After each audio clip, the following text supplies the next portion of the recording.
Aqui no estúdio já aparece o nosso analista de internacional, Lorival Santana. Até que ponto essa crise diplomática entre Japão e China pode se agravar e ainda mais com essa possibilidade de envolvimento dos Estados Unidos? Lorival, boa noite. Boa noite. Bom, a primeira-ministra japonesa teve de recuar um pouco na retórica no parlamento diante do, vou usar um termo um pouco rude, assim, mas do cala-boca, né, que o Trump deu nela depois de conversar com Xi Jinping. E o Trump foi categórico: eu não quero que tensões entre Japão e China atrapalhem o meu acordo comercial com a China, porque eu quero que a China volte a comprar soja dos Estados Unidos. Então, a gente está vendo, Márcio, uma espécie de esfacelamento de uma estratégia que vem desde o pós-guerra, pós-segunda guerra mundial. E para ilustrar o que a gente está falando em termos geopolíticos, seria interessante a gente mostrar esse mapa aqui. A gente sabe que a China, historicamente, ao longo dos últimos 2.000 anos, veio construindo e consolidou entre os séculos 17 e 19 a muralha da China, que mais ou menos reflete aqui a projeção da fronteira da Mongólia, mais aqui para o sul, chegando até a Coreia do Norte, uma muralha que foi feita, uma muralha terrestre, para conter os avanços dos mongóis, né? Pois bem, existe também a noção de uma muralha marítima, e aí é a grande estratégia das ilhas e de contenção de uma expansão chinesa aqui pelo mar, e que a China vê como um grande limite para a sua projeção de poder em todo o leste asiático e no Indo-Pacífico. Então essas ilhas, elas são duas cadeias de ilhas, a primeira cadeia e a segunda cadeia. A primeira é mais próxima, então inclui o Japão, a Península da Coreia, Taiwan, Filipinas e mais embaixo ali Indonésia, né, e também Brunei. Então essa primeira cadeia de ilhas são países que em geral são aliados dos Estados Unidos, com exceção obviamente da Coreia do Norte, mas os Estados Unidos fazem parte dessa cadeia de ilhas, e a segunda cadeia inclui até Guam, que é a ilha em que os Estados Unidos, que pertence aos Estados Unidos, e que eles têm lá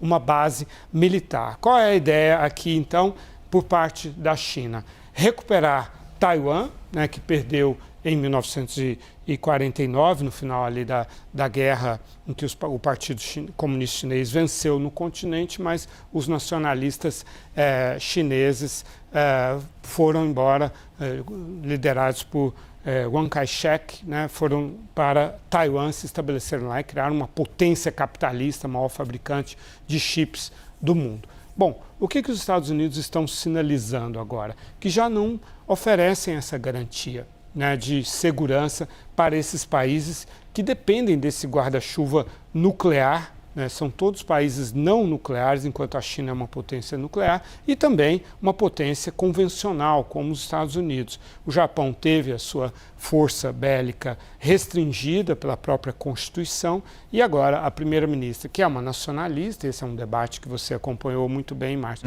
ao longo dos anos como correspondente no Japão, mas enfim, ela retoma essa ideia, né, de mudar a Constituição, de tornar o Japão, dar mais dentes militares para o Japão.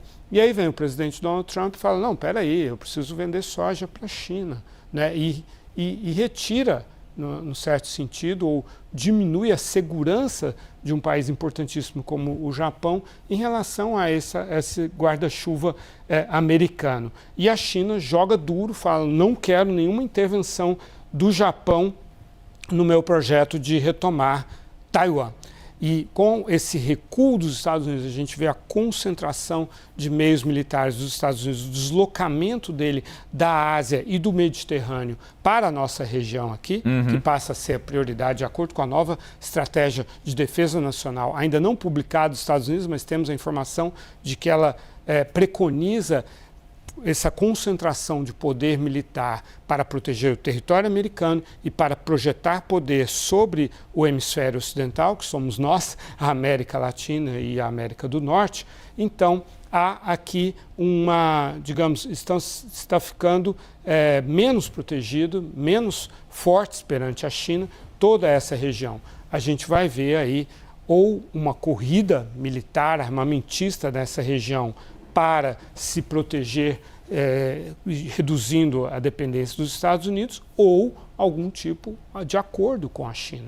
A primeira-ministra japonesa, Sanai Takaichi, ela disse que ela explica que fez esse movimento de defender Taiwan, inclusive dizendo, se a China atacar, sim, poderemos agir militarmente, porque ela vê nessa possível ação chinesa sobre Taiwan um risco existencial ao Japão, já que as rotas de navegação rumo ao sul seriam prejudicadas, seriam tomadas por navios de guerra chineses. E ela diz, isso é um risco existencial para o Japão. E por causa da lógica, da estratégia da cadeia de ilhas, que é ou essa cadeia de ilhas é uma muralha contra a China ou a favor da China. Não tem como essa cadeia ser neutra no contexto geopolítico. Então a gente está vendo a China encontrar, neste momento de governo de Donald Trump, uma oportunidade para projetar poder e se livrar dessa estratégia da cadeia de ilhas armada pelos Estados Unidos. Mais um ponto de tensão no mundo agora. Muito obrigado, Lorival Santana.